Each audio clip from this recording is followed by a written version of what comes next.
गांव घर में माई बहन गावे लूजा। हरे गंगा जी नहाई बोए मैया जलवा ले आईबो। हरे गंगा जी नहाई बोए मैया जलवा ले आईबो। अंगना लिपाई बोए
कवि के भाव देखिए।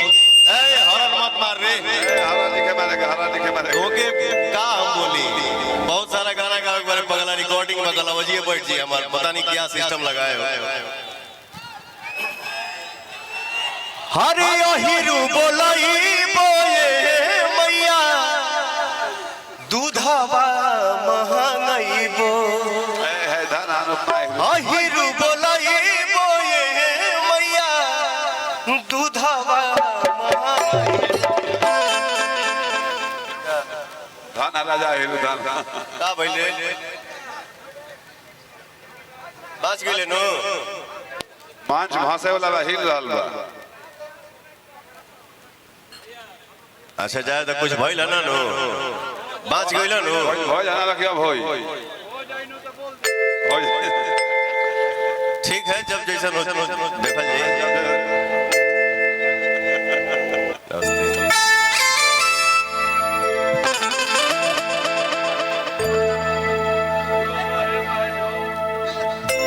चल चल रे पगला, कुछ ना हो, काम करो अपना।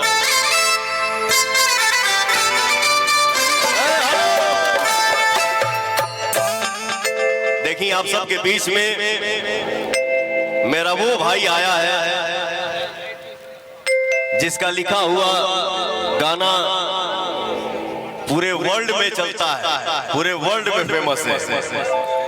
इस गाने के लिए, उस गाने के लिए लैंग्वेज माने ही नहीं रखता है कि हाँ भोजपुरी है कि हिंदी है कि पंजाबी है कि का। जिस गाने का बोल है लॉलीपॉप लागेली, तो जाहिद अख्तर मेरे भाई के लिए कोई जोरदार ताली हो जाए हो भैया। लव यू जियो।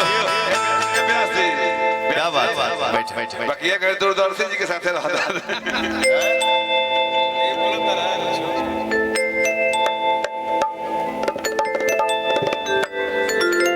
जाहिद भाई अगर दूरदर्शी जी के संपर्क में आ गए।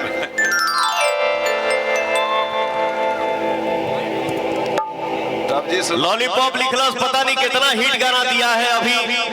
आप लोग वो गाना के बहुत प्यार दे रहल बानी जौनी भाई हवा लिखले बा। हारा कभी हारा नहीं जियो।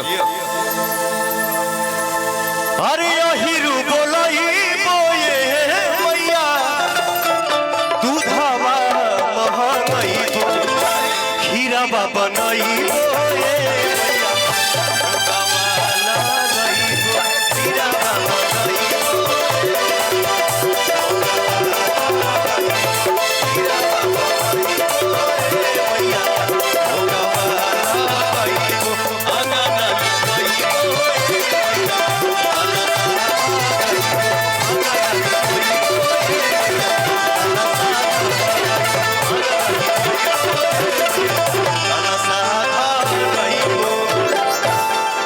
क्या बात है, जय माता दी।